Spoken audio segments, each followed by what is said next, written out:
রাসূলুল্লাহ সাল্লাল্লাহু আলাইহি সাল্লাম গোটা জগতের জন্য রহমত। রাসূলুল্লাহ সাল্লাল্লাহু আলাইহি ওয়াসাল্লাম দুনিয়াতে আগমন করলেন বনি হাশেম থেকে। হাদিসের কিতাব তিরমিজির বর্ণনা 3605 নম্বর হাদিস। এই হাদিসের মধ্যে আছে قال رسول الله صلى الله عليه وسلم إن الله اصطفى من ولد إبراهيم إسماعيل। আল্লাহ তাআলা ইব্রাহিম আলাইহিস সালাতু ওয়াস সালাম তার সন্তানদের মধ্য থেকে ইসমাঈল আলাইহিস সালাতু ওয়াস সালামকে নির্বাচন করেছেন। ওয়াসতাফা মিন ইসমাঈলা বনি কিনানা।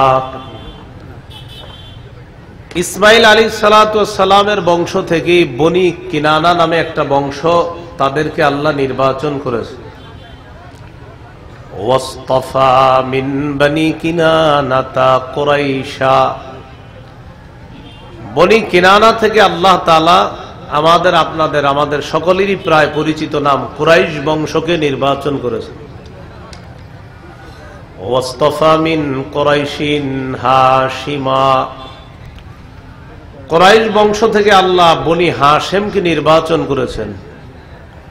ওয়াসতাফানি মিন বনি হাশিম। রাসূলুল্লাহ সাল্লাল্লাহু আলাইহি সাল্লাম বলেন, শোনো তোমরা, আল্লাহ তাআলা আমি নবী মুহাম্মদকে বনু হাশেম থেকে নির্বাচন করেছেন। রাসূলুল্লাহ সাল্লাল্লাহু আলাইহি সাল্লাম দুনিয়াতে আসলেন, তার দেহের গঠনটা কেমন ছিল? হাদিসের একটা কিতাব আছে, নাম আল জামিউস সগীর। এই কিতাবের 6452 নম্বর হাদিস। এই হাদিসের মধ্যে আছে কানা রাসূলুল্লাহ সাল্লাল্লাহু আলাইহি ওয়াসাল্লাম আবিয়াদা কান্নামা সিগা মিন ফিদ্দা। রাসূলুল্লাহ সাল্লাল্লাহু আলাইহি সাল্লাম এতটাই সৌন্দর্যময় ছিলেন, দেখতে এতটাই সুন্দর ছিলেন, তার দেহ দেখলে মনে হতো যেন রূপা দ্বারা তৈরি। তাকে এভাবে গঠন করা হয়েছে এমনটা মনে হতো। রাসূলুল্লাহ সাল্লাল্লাহু আলাইহি সাল্লামের মাথা মুবারক কেমন ছিল?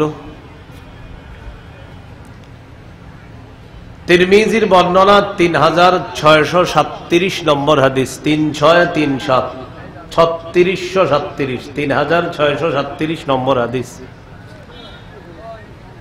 এই হাদিসের মধ্যে আছে কানা রাসূলুল্লাহ সাল্লাল্লাহু আলাইহি ওয়াসাল্লাম যখমার রাসি। রাসূলুল্লাহ সাল্লাল্লাহু আলাইহি সাল্লামের মাথা মুবারক তুলনামূলক ভাবে একটু বড় ছিল, দেখতে অনেক সুন্দর লাগতো। যেমন অনেক ছোট এমন না, ছোটর চেয়ে একটু তুলনামূলক বড়, দেখতে অনেক সুন্দর লাগতো। এটা হলো মাথার বর্ণনা। চুল কেমন ছিল? ঘন নাকি পাতলা? জাওয়াইদুল মুসনাদ নামে একটা কিতাব আছে, এই কিতাবের 944 নম্বর হাদিস।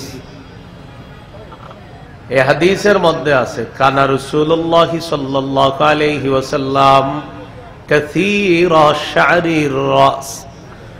রাসূলুল্লাহ সাল্লাল্লাহু আলাইহি সাল্লামের চুল মুবারক ছিল ঘন, পাতলা ছিল না। নবীজির চুল ছিল খুব ঘন।